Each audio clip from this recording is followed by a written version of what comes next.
back like we never left. You guys already know what it is. It's Double It's Move time. Sports. I'm Stef Albiero. I'm here with Alex Lott. Say what's up to the people. Steph, I don't think I can express how grateful I am to be here today because we were having some major technical difficulties before the show, having some microphone issues, but Hey, we made it. We made it, and we're about to bring the heat on this mock draft. So let's go. I'm super hyped. I cannot wait to beat you once again. Look, we're in the midst of camp right now, and the headlines are just insane. Some of these hype trains I'm seeing, Dante Pettis is about to be the 101, it feels like. Everyone's fading TJ Hawkinson. Like, I'm just trying not to overreact to this stuff. But, guys, we're running a PPR 12-team mock draft. You guys already know what it is. It's the tried and true cookie cutter fantasy league. Let's go. Yeah, this is going to be full PPR. It is quarterback, 2 running back, 2 wide receiver, a tight end, a flex, defense, and bench. So we're going to do random draft positions. The draft is loading right now, and it looks like I got the 102 and Steph got the 111. So drafting on opposite ends here, we're going to see 2 very different strategies play out.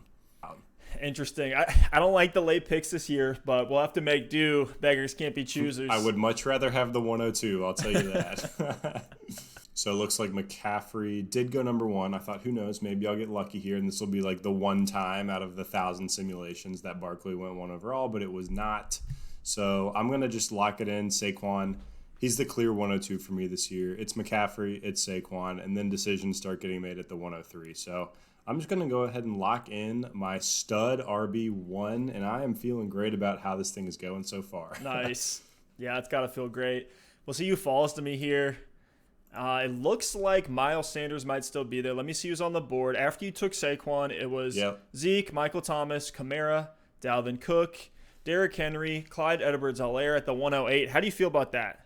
I think it's right where he should be. I think he's right in there in that tier. I mean, this is full PPR.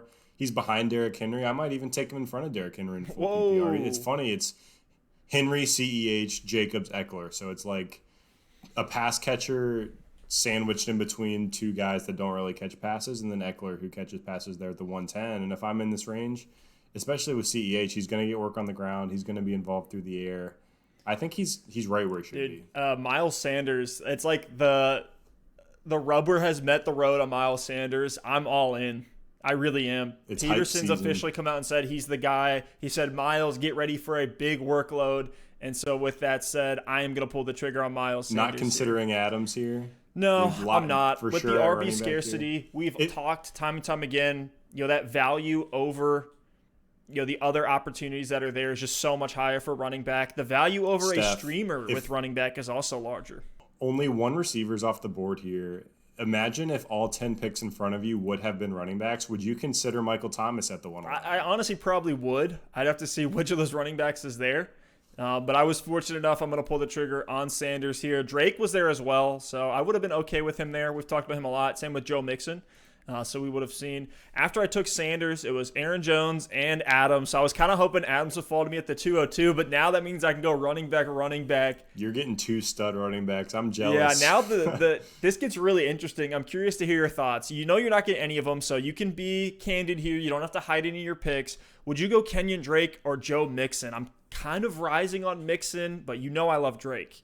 Steph, they are back-to-back in my rankings at number 7 and number 8, separated by 1 point. So, honestly, it just depends what mood you're in, man. I think both have a ton of upside this season.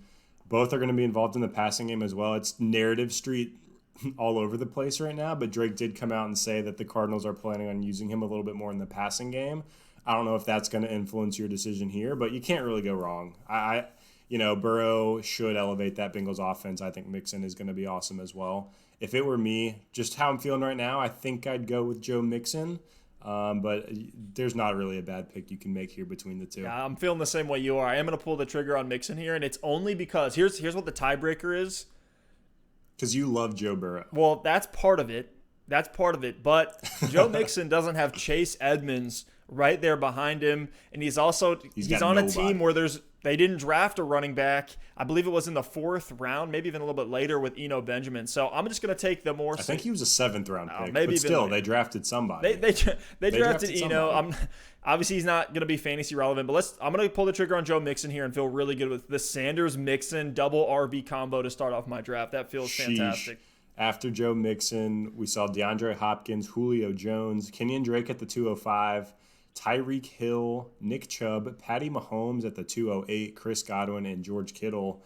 So here I am at the 211, and if I wanted to go running back, I'd be looking at Todd Gurley, Leonard Fournette, Chris Carson, Le'Veon Bell here. None of them really stand out to me. I think a month ago, if you had asked me, I'd probably go with Todd Gurley and lock it in. But some of the reports about that knee serve as just enough of a tiebreaker for me to where I'm going to lean the other way. I mean, Lamar Jackson and Kelsey are here as well. I'm considering Kelsey at the back of the second. I was saying earlier in the offseason, if he's there mid-second, I'd start to consider it.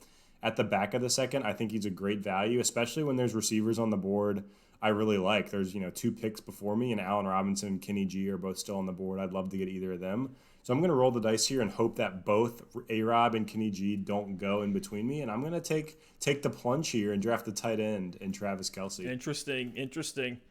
And right after you, it was Lamar Jackson. It was crazy to see Mahomes and Kittle go before Kelce and Jackson. So, maybe for the sake of making a simulated draft more like a real draft, we could swap those there, but can't blame me too much for going Kelce there. I like him back of the second. And now you don't have to worry about tight end really for most of the season. And then it was Kenny Golladay after Lamar went right after you. So now back to you with the 302. Who are you looking at here? Is it going to be Allen Robinson?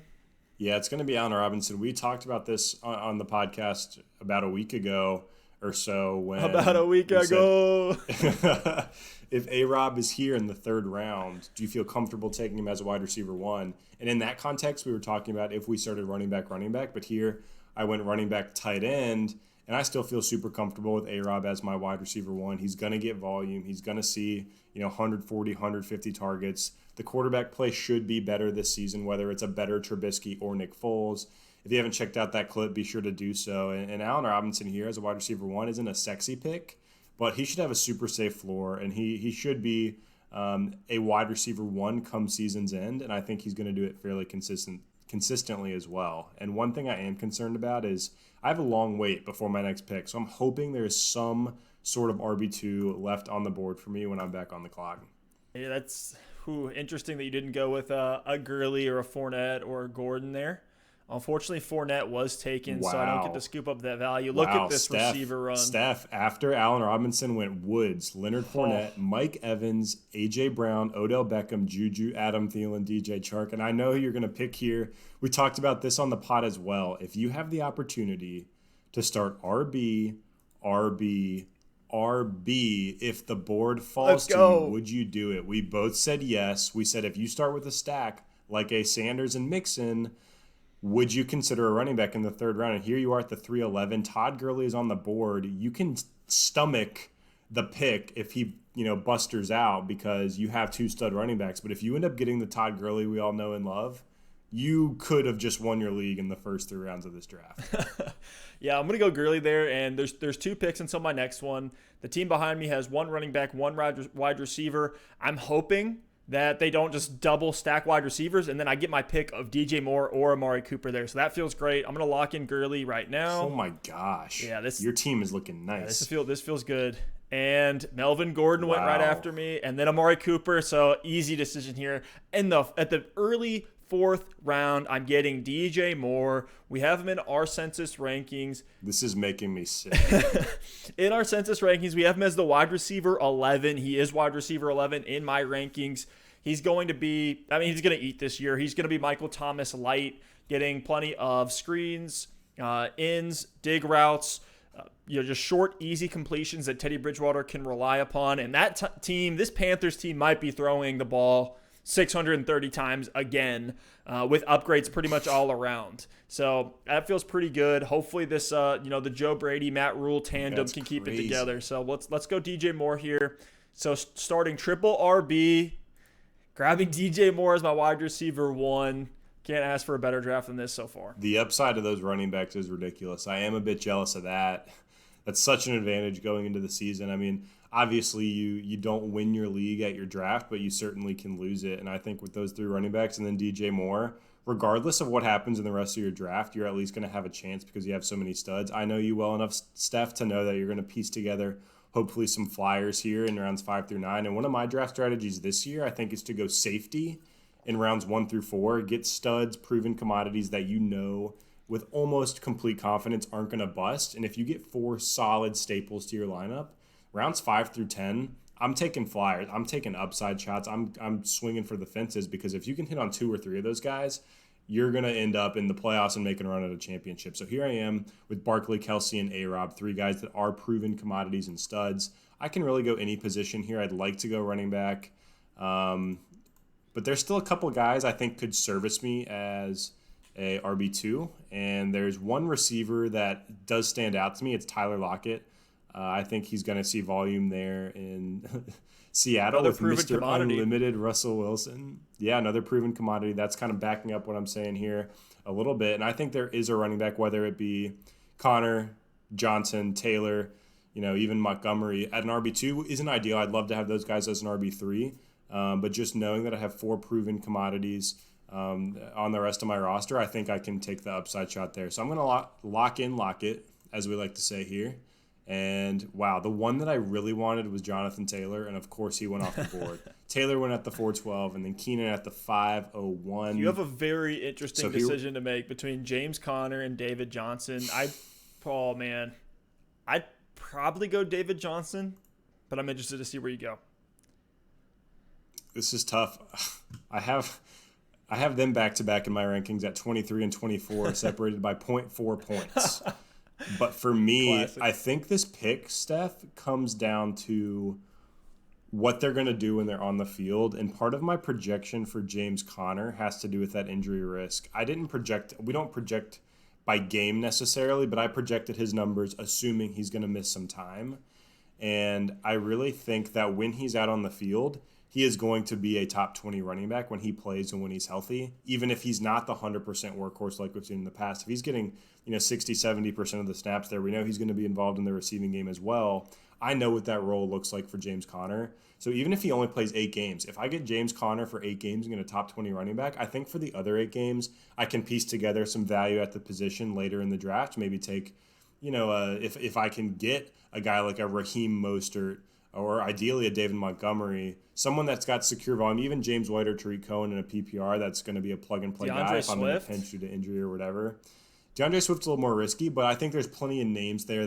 But even Swift, I could take Swift. We both love Ronald Jones. There's plenty of names that I could piece together week by week. So I'm going to take the risk. We're in round 5. I'm going to take the upside play here with James Conner and hope that he can stay healthy this season. It all comes together on this show. We talk about James Conner on the podcast. We're in a mock draft. Now you're making the James Conner decision. We're giving you guys actionable advice, and then we're taking it ourselves. So that's how you know it's legit.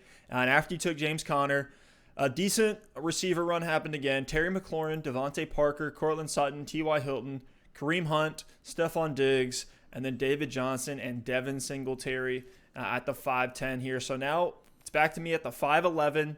Let's see who's still on the board. I have 3 running backs of Sanders, Mixon, Gurley. I have 1 wide receiver, DJ Moore. So trying to eye those receivers. The options here for me are Jarvis Landry, Tyler Boyd, AJ Green, Julian Edelman, Marquis Brown. Just out of curiosity, I'm going to look at some of these other positions here. At running back, it's Mark Ingram, David Montgomery, DeAndre Swift. Knowing that I went triple RB at the beginning, probably going to wait on running back for a little bit. I am very high on Swift this season and slowly rising as camp reports are positive.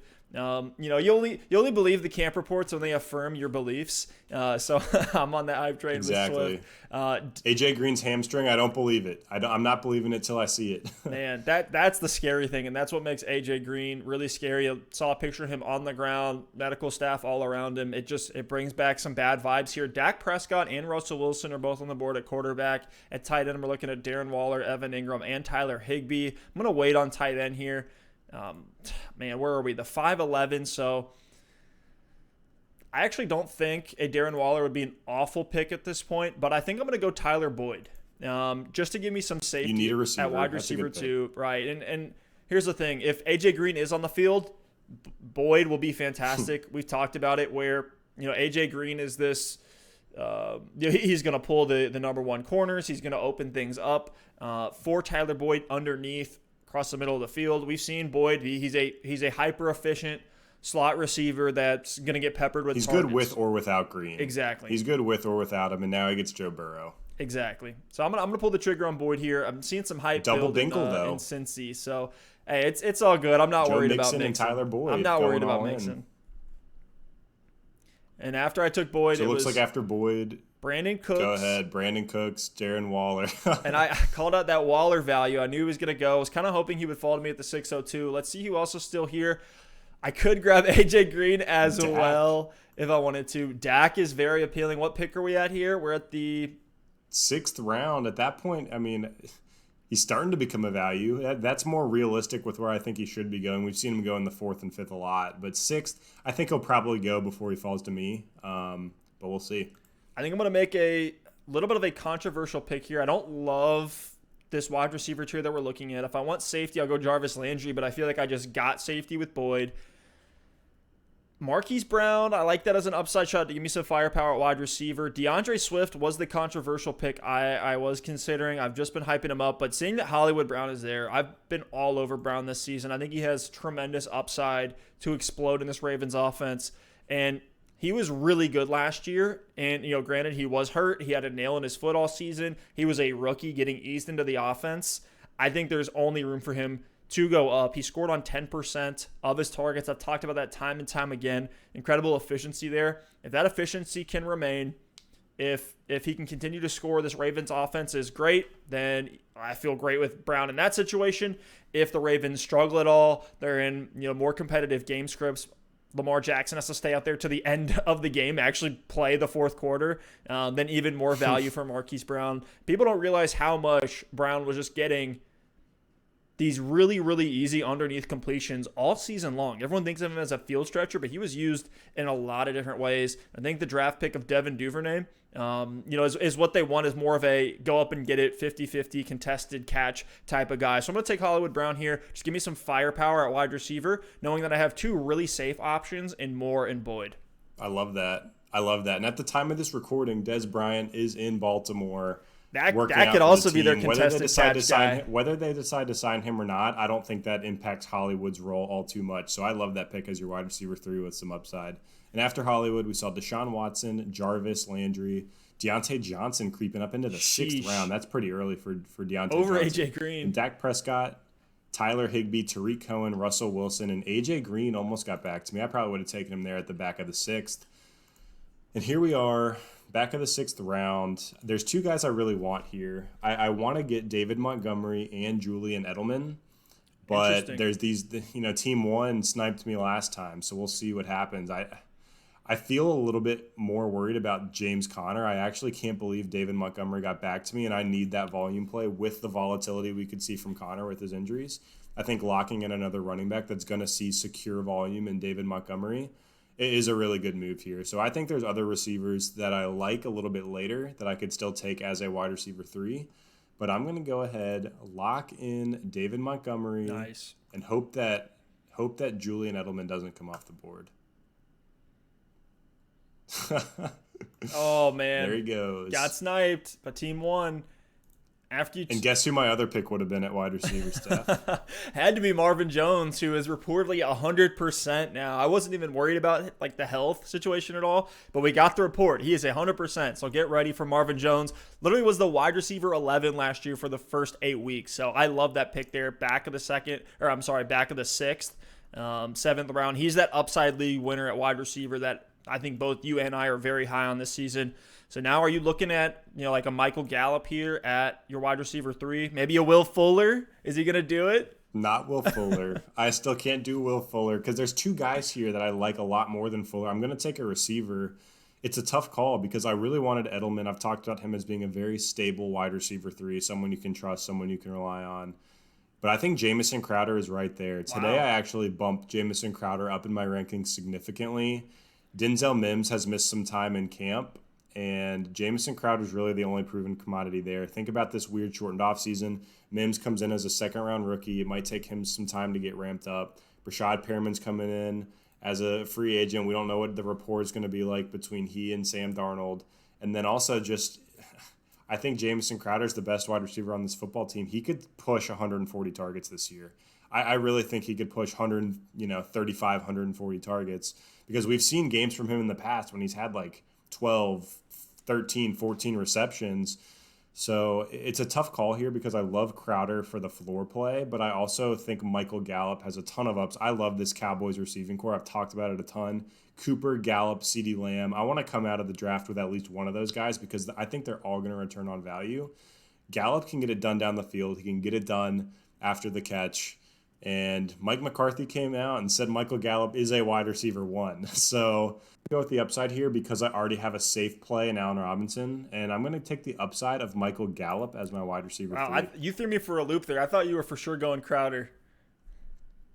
If I would have had a higher upside wide receiver in my one spot, like if I would have had Amari Cooper instead of Allen Robinson, I think I would have gone with Jamison Crowder. That's why it always isn't just down to like rankings. It comes down to roster construction and who are your consistent players, who are your upside guys. But because I feel like at the receiver spot, A-Rob and Lockett should be fairly consistent, I think Michael Gallup for an upside play made a little bit more sense for my team.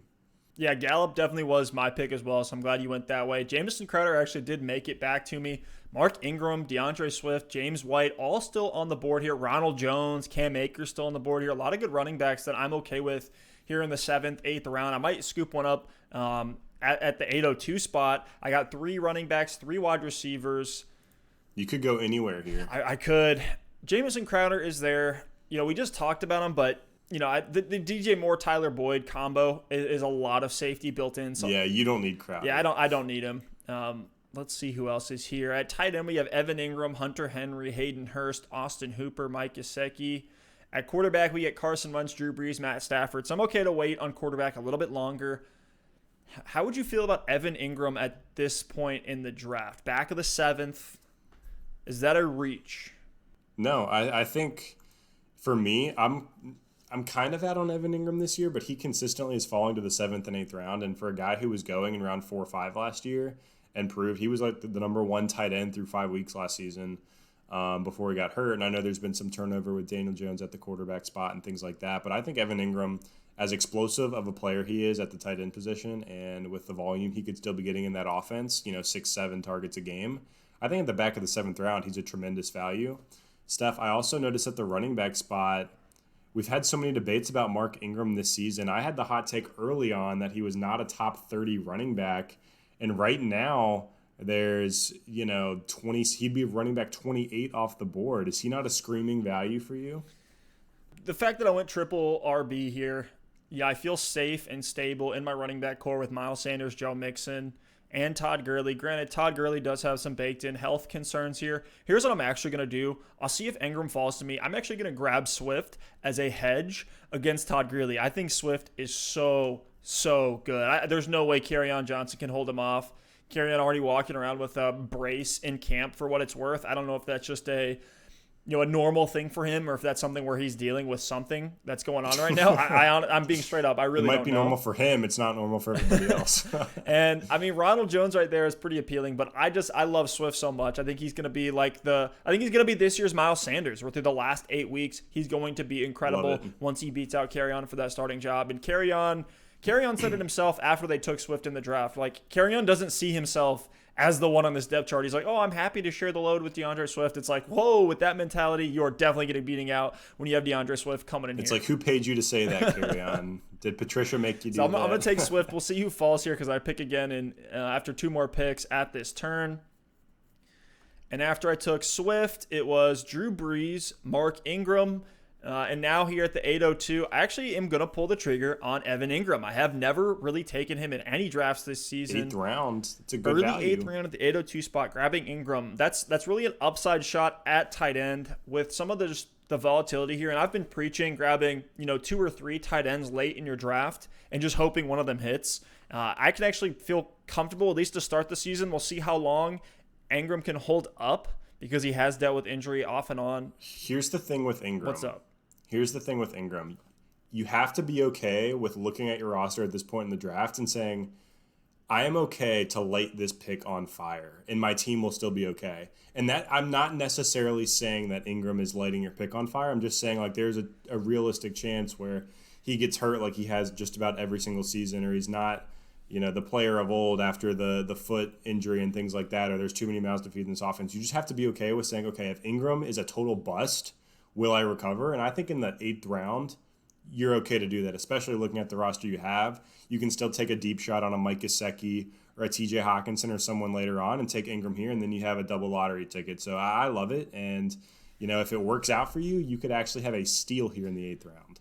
With all the weapons, Sterling Shepard, Golden Tate, Darius Slayton, who we like as a breakout wide receiver this year, even with all those guys on the field, Evan Ingram was getting 7.6 targets per game last season with a very early season Daniel Jones. So if the Daniel Jones breakout happens here, he's Jameis Winston 2.0, like some of us do believe that he can or will be as a gunslinger. I like Evan Ingram here at this point. If it's just an upside shot at tight end, I'm going to hedge against that and grab another name later, maybe a Mike Gesicki, Noah Fant, Hawkinson, somebody like that. But let's go ahead and pull the trigger here on Evan Ingram and see what happens with you at the 8-11 with your next pick.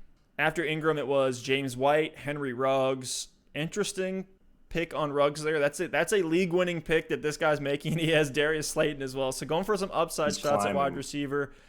I don't know, man. There's so many different ranges of outcomes for Henry Ruggs. Like, he could be the focal point of this offense and just get 120 8th targets. round, I'm not touching him. He should not be going in front of Jamison Crowder or Ronald Jones. No way. Well, after Ruggs, it was Keyshawn Vaughn, Christian Kirk, Ronald Jones at the 807, John Brown at the 808, Jamison Crowder, then Cam Akers. So, again, you at the 811. Right now on your roster, you have Saquon Barkley, James Conner, and David Montgomery at the running back spot, Allen Robinson, Tyler Lockett, and Michael Gallup at wide receiver, and you already grabbed Travis Kelce there at the back of the second for your tight end. So where are you going here with this pick?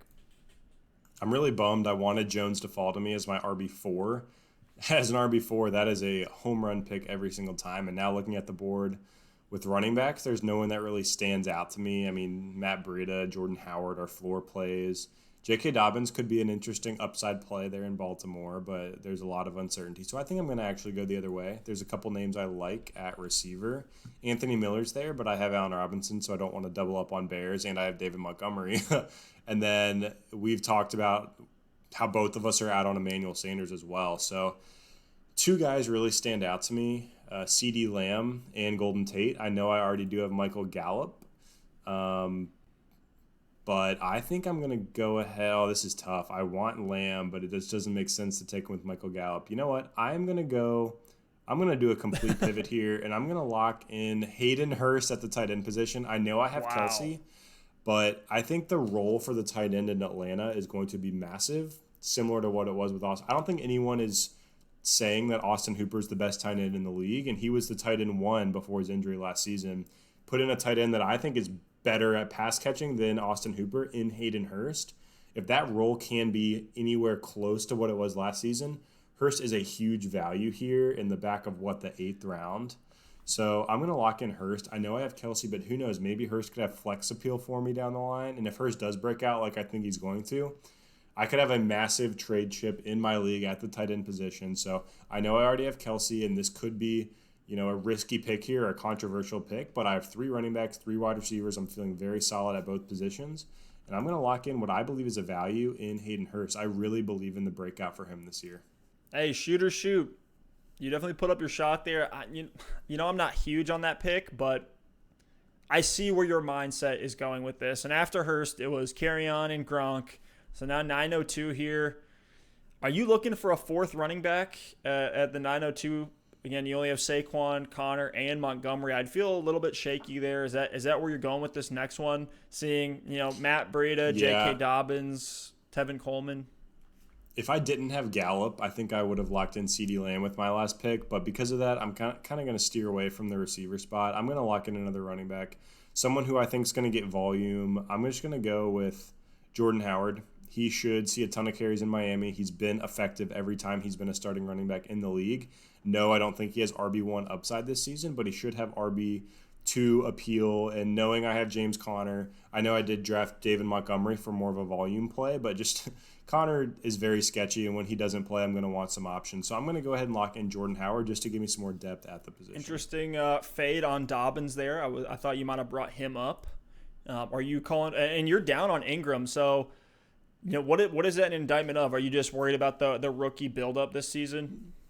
Nothing against Dobbins at all. I like the upside of Dobbins quite a bit, but if this was you, I think it could make sense for you to take Dobbins because you have Miles Sanders, Joe Mixon, Todd Gurley, DeAndre Swift locked in, so the upside shot's not costing you anything. For me, my depth is a little shaky, and Dobbins could either not really get ramped up at all this season, or it could take him quite a while. And if James Conner deals with some sort of injury and I'm sitting with Saquon, David Montgomery, and J.K. Dobbins, I don't feel good about that. So I just needed more depth at the position. If I had a different roster construction, I would have been much more inclined to take Dobbins there. After Jordan Howard went Jerry Jeudy, Emmanuel Sanders, Justin Jefferson, Jalen Reagor, Matt Breida, Mike Williams, CeeDee Lamb, Phillip Lindsay. So a little rookie receiver run there. 4 of rookie receivers went there in between our picks, all first-round guys. But out of all the rookie wide receivers, Reagor is probably moved up into the number 1 for me just for 2020. I like Reagor a lot. I was hoping he would fall to me here at the 9-11 spot.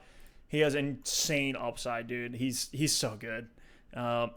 J.K. Dobbins still there. Tevin Coleman, again, not really looking at running back at this point because I got 4 of them. I only have 3 wide receivers. Would like to add another one here, but I'm kind of in this gross tier. I'm not super high on Anthony Miller.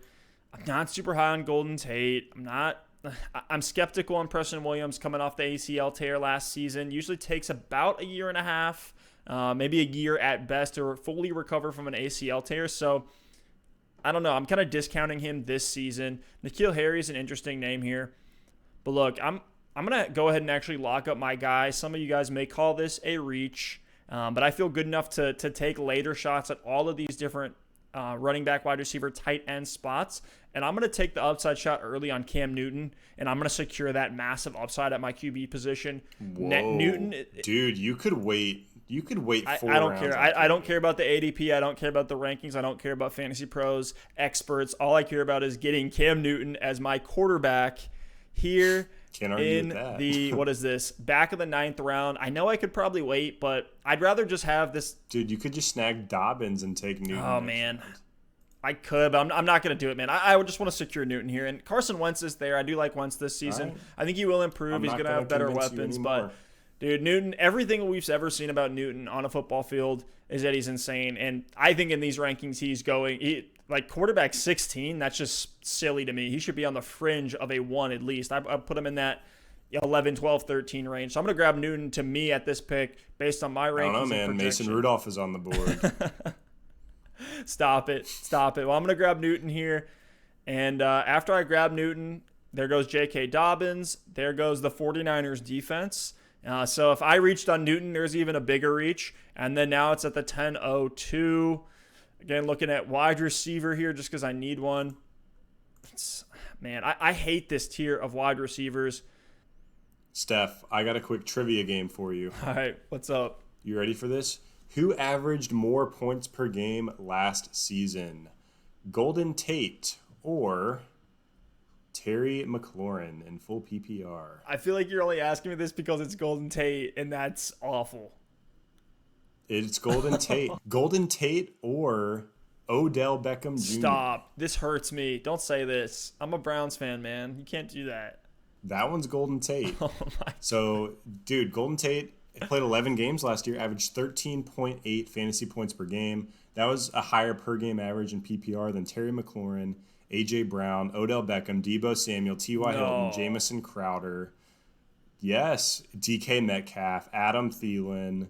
It's a thick list, and he was only 0.1 points behind your boy, Courtland Sutton, and Tyler Boyd. So Golden Tate sitting here on the board being criminally undervalued, and we think of him as a high floor play, but Golden Tate is still getting it done, and I've been scooping him up just about everywhere. I think he still has some upside as well. He had some pretty big games last season. He had a 2-touchdown game, had a game with over 100 yards and a touchdown. So I think Golden Tate actually could be a pretty good wide receiver for you here. That's actually a really strong case. I am going to go with Tate. I am going to go with Tate. And here's the thing, part of that with Tate, yes, he's a proven veteran, well-paid slot receiver in the NFL. Part of that last season, though, was Ingram being out, Shepard being out, and he really had to take over there. It was him and Darius Slayton, essentially, and then, a bunch of names here and there that I don't think we've heard from again. So I will take Tate. You made a compelling enough case. Really, these are all dart throws at this point. Tate is probably the one proven commodity out of all the names that are here. That's probably why I've been calling him a floor play, but he's really not. So I will take Tate there. Not in love with that pick, but you're not really going to be in love with anybody here at the 10:02. It's probably getting close to handcuff time. I don't know if I really have one outside of Boston Scott with Miles Sanders. And after I took Tate, it was Anthony Miller, McCole Hardman, Zach Moss, Brashad Perriman. Again, back to that Denzel Mims being out. Perriman's a very interesting flyer name. He went here very early at the 10:06. Tevin Coleman. After him, Marlon Mack, Mike Gesicki, Boston Scott. Oh, that hurts as the Sanders owner. Looks like I'll be handcuffing somebody else's RB1. And now back to you at the 10-11. Who are you looking at here with this next pick? I'm guessing it's receiver because you only have 3 of them, and you have 4 running backs. Yep. Well, first things first, I'm going to go ahead and lock in Carson Wentz as my quarterback pick here. That's just a tremendous value here in the back of the 10th round. That feels like a steal, and that's why you wait on quarterback. Carson Wentz is consistently falling in drafts. I mean, Tom Brady and Drew Brees we've seen fall in drafts several times, and even if you don't get those guys, Stef took Cam Newton already, but he's consistently available in the late double-digit rounds. Stafford, Rodgers, Daniel Jones, Big Ben, they're all on the board. So it feels good to lock up Wentz, and then you're right, I am going to go with the receiver here. Not really in love with any of the names at the receiver position, but I'm going to take a bit of a gamble here. I'm going to go with Brandon Iuke. I mean, everything at this point is a bit of a deep shot, but Iuke is in a very unique situation in San Francisco. Yes, he's a rookie in a weird COVID year with a condensed offseason and things like that, but you just look at what's happened with this 49ers team. Deebo Samuel's probably not going to be ready for week 1. Travis Benjamin opted out. They trade Marquise Goodwin to Philly in the offseason during the draft. Now Jalen Hurd is out for the season. So there's just, they're depleted. Their receiving core is absolutely depleted. Ayuk's going to be in a really unique position to get a lot of snaps early on. And even if there's some growing pains when he's on the field, he should be on the field. So I'm going to go ahead and lock up Iuke here as my wide receiver 4 and hope that he gives me some value this year. He is the most slept on first-round wide receiver out of the 2020 draft. It's crazy how much he's being slept on. He's not being talked about at all. I don't want to overvalue the draft capital, but it is crazy that we look at like I just told you, Raygor is my 1. I'd probably have Justin Jefferson up there, and Iuke is quietly sitting there late in drafts. You can scoop him up, and now he's found himself into a much better opportunity. And wow, one of my picks. I was hoping that he'd fall. In the 13th, 14th, Damian Harris was just sniped from me at the 11-10. So somebody took a big reach on Harris. Whoa. Full steam ahead on Harris with, Lamar Miller being signed and then immediately put on the pup. Sony Michel looking not ready for week 1. So it looks like it's going to be the Damian Harris, Rex Burkhead, James White show in New England. After you took Iuke, it was the Steelers defense, Latavius Murray. 4 tight ends all went. Jared Cook, Austin Hooper, Noah Fant, TJ Hawkinson, Preston Williams is in there as well. So now to me at the 11-11, really trying to take some handcuff running backs, some deep shot wide receivers. I already have a tight end and a quarterback. So unless I'm taking a deep shot like a Jonnu Smith, something like that in the later rounds, probably not looking at either of those positions. And I'm going to reach in my bag here and grab a handcuff as I did not get Boston Scott for Miles Sanders. I think Boston Scott actually will have some PPR value on his own, especially as we get deeper into the season. You need to plug in names for bye weeks, things of that nature. I'm actually going to grab Tony Pollard here. It's just the handcuff to Zeke. If something were to happen to him, then I immediately get a fringe RB1, high-end RB2 that I can plug in on a weekly basis. It's a depth play. It's an upside play. I'm kind of liking this idea of just grabbing everybody else's handcuffs in the later rounds. Might be able to even get, Chase Edmonds, Justin Jackson, maybe Alexander Mattison on the turnaround. I have cooled on Alexander Mattison. I know we've been all over him this season, but last year Mike Boone was the one who was getting plugged in sometimes when Cook was out, and Madison's had his own health issues. But after I took Pollard, it was Robbie Anderson, Sony Michel. Here at the 12:02, this is probably my last running back. If I do take one, And a guy I've been very interested in this season is Chase Edmonds. I think he could get more volume than we want him to. And again, same type of situation. If Kenyon Drake goes down, something were to happen in this weird COVID season. Now I got Chase Edmonds there as a fringe RB1 that I can plug in on a weekly basis. Everything we've seen from Chase Edmonds, though it was a limited sample size, is that he is hyper efficient, a great player. So I'm just going to take that upside shot here, super late in my draft, and probably cool it on the running back spot. I love those 2 picks, Steph. I mean, you locked in the high upside late in drafts. Like, whoever picked Sony Michel before you just lit their pick on fire, where you took a guy that could actually help you win a league. I love it.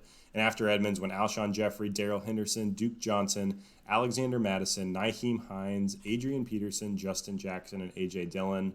So I'm here at the 12-11, and I think I still want another running back. I have 4 running backs and 4 wide receivers. So I could really go either way. I could go running back or wide receiver here. I think I'm actually going to go with James Washington at the wide receiver position. Steph, I've talked to you about him a lot as someone I love taking in the last round or second to last round, last bench spot or second to last bench spot, as someone who has upside. I don't think Washington's gotten really a fair chance. I mean, his rookie year, he was buried on the depth chart behind Antonio Brown and Juju Smith-Schuster. And then last season, he had the Mason Rudolph and Duck Hodges experience. And last year, people don't realize it, all the hype's around Deontay Johnson, and rightfully so. But James Washington led the Steelers in receiving yards last year. He was top 10 in the NFL in yards per catch, and he's a guy who can get it done downfield. If Big Ben comes back and locks in on James Washington and he gets the snaps and the targets on the outside, no reason to believe he couldn't return on this ADP here in the 11th, 12th round. Back in the 12th. I'm going to lock in James Washington, and if he comes out week 1 or 2 and he's not getting the snaps, he's not getting the targets, I'll cut him for the new hotness. But why not take a shot on him here and see if he's out there early and you beat everybody else to the waiver wire? Nice. After Washington, it was Chris Thompson and Michael Pittman. Back to you again at the 13:02. 2 more picks for you here. One of those I'm presuming is going to be a defense. We could talk about some streaming defenses once we get there in that last round. Are you looking at another deep wide receiver shot, maybe an upside shot at quarterback? Where are you going with this one? I'm not in love with any of the handcuff running backs at this point. I probably should have taken one last round if I wanted to go that route. So I'm just going to take an upside quarterback here. I'm going to go ahead and lock in Danny Dimes. You know I'm big on Danny Dimes this season. He was on pace last year for 4,000 yards and 32 touchdowns. That was a 16-game pace. So if he can cut the fumbles, if his weapons can stay healthy, I think Daniel Jones has a ton of upside. He only had 12 starts last year, and he was a top 2 quarterback on the week in 4 of them. So he's got the potential to do it. And if he can string together more good performances and maybe raise his floor a little bit, I think Danny Dimes could be a league winner. And he has a very interesting rushing baseline as well. That's pretty appealing. That a lot of people don't talk about. So no, I love that Danny Dimes pick as the upside shot. Sure. And something I want to note here is people might be thinking, why did he take Daniel Jones over Matthew Stafford? And it's all for that upside. What you want in a redraft league late is upside. You want a guy who can finish as literally the one at the position. If he sucks, you just cut him, you move on, you plug somebody else in from the waiver wire, package them in a trade deal, something like that. And after you took Danny Dimes, it was Allen Lazard, Jack Doyle, Dallas Goedert, N'Keal Harry, Jonnu Smith taken at the 13:07. I was hoping he would fall here as an upside shot that I could pair with Evan Ingram. Probably looking at a name like an Ian Thomas or something like that at this point. Maybe a Blake Jarwin. Your boy Blake Jarwin is there. I'll probably end up scooping him up. Aaron Rodgers was also taken. Carlos Hyde, Joshua Kelly. So both Justin Jackson and Joshua Kelly, who we just talked about on last week's podcast, were just taken here in the last 2 rounds. I'm surprised both were taken. And I am going to go with Blake Jarwin. He's a guy that I've picked up in a lot of places, a guy I've been very high on this season. We've talked about that, the vacated targets. It's the most common stat, I think, this season is the vacated targets from Randall Cobb and Jason Witten last season. If Witten was able to get it done, literally was a tight end 1 last season. I believe he was the tight end 12 in PPR leagues. 4 touchdowns to Blake Jarwin's 3. So Jarwin already almost had more touchdowns than him, and that wasn't his main utility, whereas Witten was fall over into the end zone as soon as he got the ball. So I'm going to take Blake Jarwin there for the opportunity more than anything else in what should be a high-flying Cowboys offense. We just saw Gerald McCoy. Heart goes out to him. He's going to be out for the season. The Cowboys actually ended up cutting him. He will get $3 million. That's brutal. I saw that. That's it was a gruesome injury as well. It was really tough to see. But he did get, he gets to walk away with $3 million and not play a season. So I'm not going to cry over him too much. Hope he can make it back. But I'll take Blake Jarwin here. And now last pick, I will go with a defense. I'll play it right. Guys, make sure you check before your draft starts. See if you actually have to pick a defense or maybe even a kicker if your league has one, and see if you can just stack up on these names. We see last minute every single season. We're seeing it right now. Probably as you're watching this, you go on Roto World and find guys who just got injured and are missing time. So there's opportunity to grab really deep names, guys that might be thrust into positions that are extremely valuable right up until week 1 starts. And there's streaming defenses that you can pick up more than likely. I'm going to pick a defense here just to play it like we have to. How much are you really deliberating between these defenses? So for you, this is actually very interesting because the Niners and Steelers are off the board. Those are probably the 2 elite defenses. And the Ravens and Bills are up there as well. So at this point, I mean, you kind of have your pick of whatever defense you want. Are you going to go with someone like the Ravens or Bills who are more elite? Or are you actually going to go the other way and try to focus on, streaming a defense right out the gate? Because I know if like my pick, I'm going to look at the best streaming option because I'm going to end up with one of the last defenses. But in this situation, you have the chance to lock up a better defense here. So I'm looking at some schedules here on the fly. The Ravens, they do have the Browns in week 1, but then it's Texans, Chiefs. Doesn't feel great, though. When you do get into those high-flying matchups, there are situations where there's more possibilities of sacks, interceptions, things like that. I am just going to go with what the consensus rankings say. I will just take the Ravens. Don't love those matchups there, but I feel confident enough that no need to overthink it, they're though. Streaming options, whatever. We know the Ravens defense is great. They were great last season. So, and they upgraded. They brought in Calais Campbell, so that feels good. Awesome. So I'm going to make this quick. I'm just going to take I was going to take the Colts, and they were gone. I'll take the Eagles. They have the Washington team week 1, so that's a smash pick for me. Should be a really good matchup there. And that should wrap things up. Nice. Let's take a look at these rosters, see how things ended up. My grade was great. Thank you for Dude, I'll tell you the trick to getting a good grade on the Fantasy Pros mock draft simulator. Take an early just tight grab end. Travis Kelce. It's like a guarantee you'll get like a 95 or better. So don't put too much stock into those guys. Let's take a look at your roster first. You got Carson Wentz at quarterback, with Daniel Jones stashed away on your bench as the upside shot to pair with Wentz. So I like that Wentz-Jones combo. Jones has a tough early season schedule, but you'll have Wentz to plug in there in those spots. You had Saquon Barkley, James Conner, David Montgomery, and Jordan Howard at running back. At wide receiver, Allen Robinson, Tyler Lockett, Michael Gallup, Brandon Iuke, and James Washington. At the tight end spot, you're actually pretty loaded at tight end. Travis Kelce and Hayden Hurst, and then Eagles defense. If you had to change one thing, Alex, if you had to poke holes in your draft spots here, is there something that you would change or do differently going forward? Only thing I would change is preventing Team 1 from taking Jonathan Taylor in front of me so I could have him instead of James Conner. Yeah, that'd probably feel a lot better to have Saquon and JT stacked up there. But no, all in all, I feel great about the squad. I really do. I like the running backs. I like the upside. I think there's decent depth as well, and then I'm going to be winning each week at the tight end position. So I'm a fan of this one. Steph, what about you? I like your squad a lot with those 3 running backs. It's dangerous. Would you change anything about your draft? Maybe some of those wide receivers decisions, not feeling great about Evan Ingram, but in this one, tight ends did go a little bit early. Like Jonnu got sniped for me, Fant, Hawkinson, all those guys got sniped for me. So I would have had to reach regardless. So knowing that I did have to reach, knowing that I also ended up getting Blake Jarwin, who I like as an upside shot this year, it's not the end of the world. That'd probably be the one thing I'd change. I don't have a ton of firepower at wide receiver. Pretty safe names with DJ Moore and Tyler Boyd as my 1 and 2. Then Hollywood Brown and Golden Tate there on my bench. But my running back position is just insane. I got Miles Sanders, Joe Mixon, Todd Gurley, DeAndre Swift, Tony Pollard, and Chase Edmonds. That's how you do it right there at the RB position. This is probably my favorite, purely just off the running backs. This is my favorite mock that we have done. And then Cam Newton there for all the upside at quarterback. Otherwise, I'll stream a name like a Teddy Bridgewater, Gardner Minshew, Kirk Cousins, all those names that we love there at the end of drafts. Probably not much I would change on this one other than maybe the Ingram pick and just gone with an upside wide receiver at that point. Not sure who was there. Let me see. So I could have grabbed a Henry Ruggs, a Christian Kirk.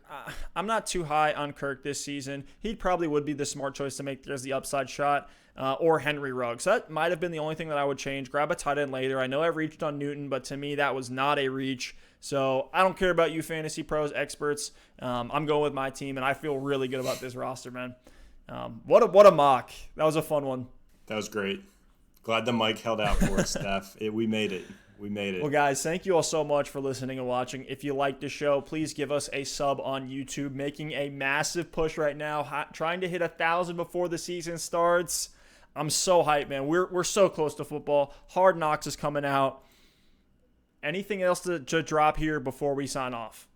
No, Steph, I would just repeat your statement. If you found any value here at all, hit that subscribe button. We're not stopping after draft season. We're going to keep this rolling through the season, helping you win week in and week out. So a like and subscribing to the channel always goes a super long way. And we cannot wait for football to begin. I am so freaking excited. Steph and I draft this weekend for our longest running home league. So it's on. It's a fun time of the year. It's on. Well, thank you all so much for listening and watching again. And we'll see you next time. Peace.